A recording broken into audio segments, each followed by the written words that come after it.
Hello everyone, welcome to Chahal Academy. In this video, we are gonna study about India as a union of state.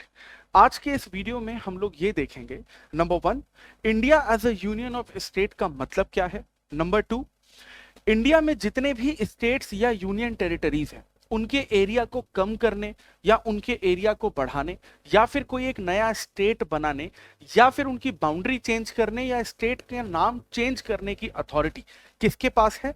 And number 3, India में जो हमें इतने सारे states और इतने सारे यूनियन टेरिटरीज देखने को मिलते हैं, हमें इनकी जरूरत क्यों पड़ती है। सबसे पहले हम लोग ये समझते हैं कि India as a union of state का मतलब क्या होता है। इस चीज को समझने से पहले हमें एक कहानी के बारे में समझना पड़ेगा।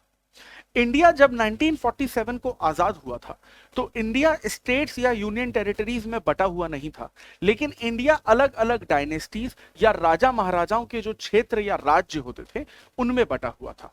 और सरदार वल्लभ भाई पटेल ने इंडिया की अलग अलग डायनेस्टीज को इस बात के लिए कन्विंस किया था कि हम सारी डायनेस्टीज को साथ में आकर एक देश, एक यूनियन बनाना चाहिए जिसे हम भारत या इंडिया के नाम से जानेंगे। इन सारे स्टेट्स का साथ में आना ही India as a union of state कहलाता है।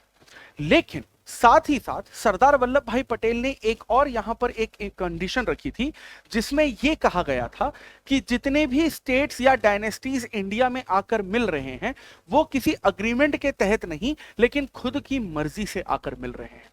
इसका मतलब स्टेट्स जब इंडिया में एक बार शामिल हो जाएंगे तो उन्हें इंडिया से दोबारा बाहर निकलकर एक नया देश या नई डायनेस्टी बनाने की कोई भी अथॉरिटी नहीं होगी। यानी लीगली कोई भी स्टेट इंडिया में एक बार शामिल होने के बाद खुद की मर्जी से बाहर निकलकर एक अलग देश नहीं बना सकता, और इसे ही हम लोग India as a union of state के नाम से जानते हैं।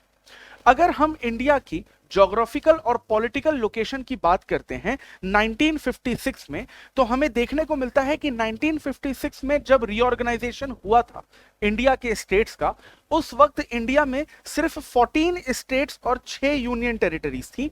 लेकिन आज की तारीख में अगर हम देखें तो हमें 28 स्टेट्स और 8 यूनियन टेरिटरीज देखने को मिलती है।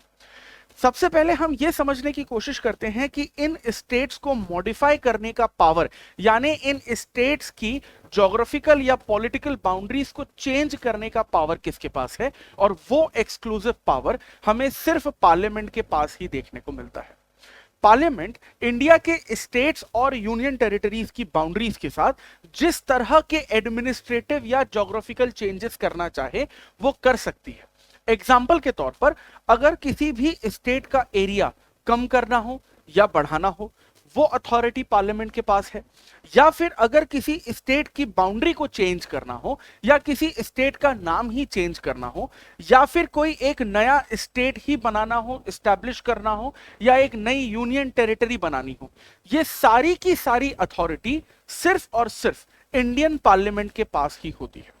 सवाल अब यह उठता है कि आज की तारीख में हमारे देश में 28 स्टेट्स और 8 यूनियन टेरिटरीज हैं, तो इतने सारे स्टेट्स और यूनियन टेरिटरी की जरूरत हमें पड़ती क्यों है, और क्यों इतना ज्यादा डाइवर्स स्टेट और यूनियन टेरिटरी का एडमिनिस्ट्रेशन हमें देखने को मिलता है। इंडिया एक बहुत ज्यादा डाइवर्स कंट्री है।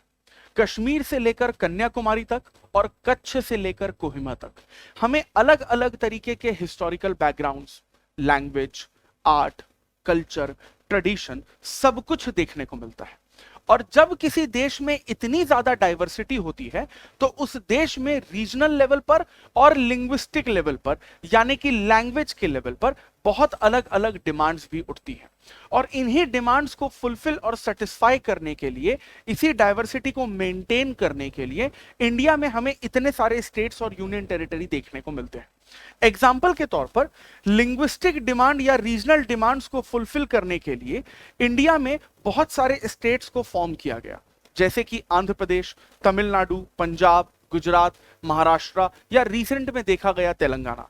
यहां तक कि डेवलपमेंट के नाम पर और ग्रोथ के नाम पर भी बहुत सारे स्टेट्स को अलग किया गया, जैसे कि छत्तीसगढ़, झारखंड, लद्दाख या उत्तराखंड। अब अगर हम बात करें इस चीज की कि इंडिया के स्टेट्स या यूनियन टेरिटरीज जो इतने ज्यादा डाइवर्स हुए हैं, इतने ज्यादा बड़े हुए हैं, उनका जो इवोल्यूशन है वो किस तरह से हुआ है, तो हम ये देखते हैं कि पोस्ट इंडिपेंडेंस रीजन में अलग अलग स्टेट्स ने लैंग्वेज के आधार पर बहुत सारी डिमांड की थी। उस वक्त 1947 से लेकर 1956 तक बहुत सारे ऐसे स्टेट्स थे जो लैंग्वेज के बेसिस पर एक अलग स्टेट बनना चाह रहे थे, यानी भाषा के आधार पर अपना एक अलग राज्य बनाना चाह रहे थे, जिसमें साउथ इंडिया में तेलुगु लैंग्वेज के लोगों को एक अलग स्टेट चाहिए था, जिनकी डिमांड सबसे पहले निकलकर सामने आई थी।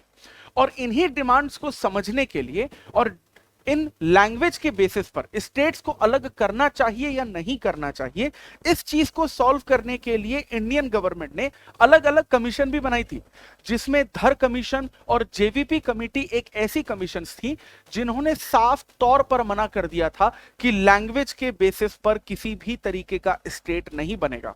लेकिन 1953 में जो फजल अली कमीशन बनी थी, जिसके चेयरमैन खुद फजल अली थे, इस फजल अली कमीशन ने 1955 में अपनी रिपोर्ट दी थी, जिसमें उन्होंने कहा था कि लैंग्वेज के आधार पर स्टेट्स को एस्टैब्लिश करना चाहिए। और इसी फजल अली कमीशन के रिकमेंडेशन और रिपोर्ट के नाम पर 1956 में आंध्र प्रदेश इंडिया का वो पहला स्टेट बना था जिसे लैंग्वेज के आधार पर एक अलग या सेपरेट स्टेट बनाया गया था। इसी तरह के पॉलिटी के इंपॉर्टेंट टॉपिक्स को अगर आप डिटेल में और सिंपल लैंग्वेज में पढ़ना और समझना चाहते हैं, जो आपकी यूपीएससी सिविल सर्विसेज एग्जामिनेशन की प्रिपरेशन को और इजी बनाएगा, so please keep following Chahal academy. I will see you in the next video. Thank you very much.